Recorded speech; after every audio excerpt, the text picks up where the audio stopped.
being everything that God wants me to be in every area of my life. Learning to love myself.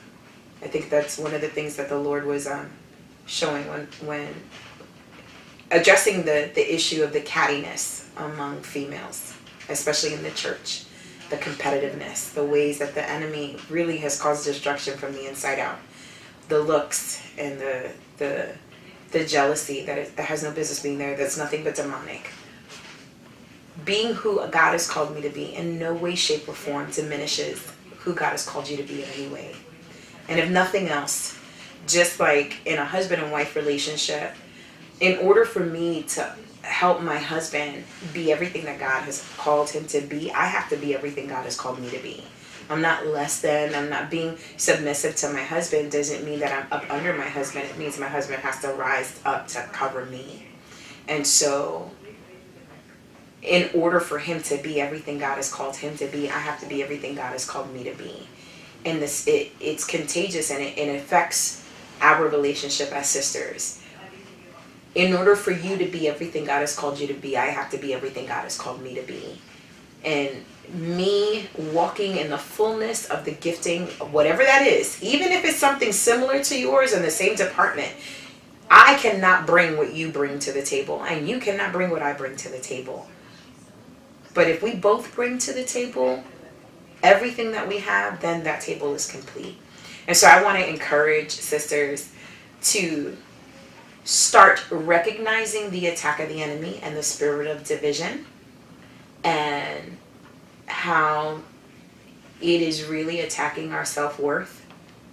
And that's why we feel threatened when we see someone else walking in the fullness of the gifting, and we all of a sudden get taken aback, or there's an attitude there. What it is the Lord is showing us that we are not walking in the fullness of who he's called us to be.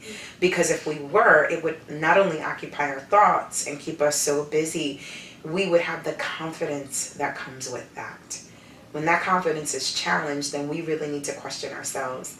Now that's looking at someone who's doing it sincerely, and not someone who is doing it for show and inauthentically. But then again, that's none of our business either. That's the Lord's business. So I would say just a charge to the women.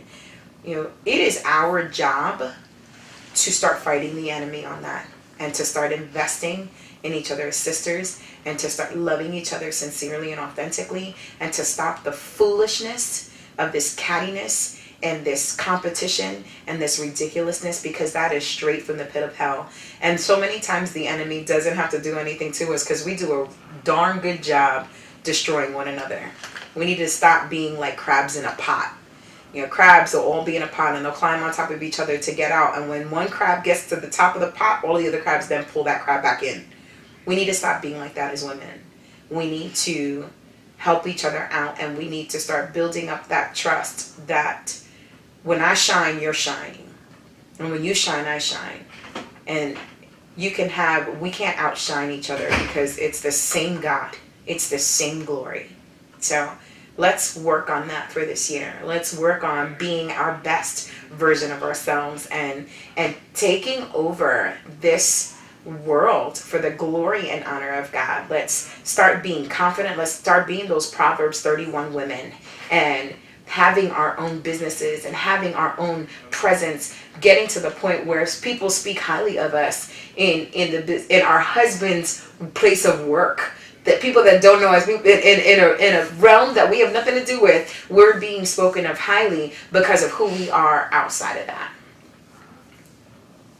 Wow. Awesome.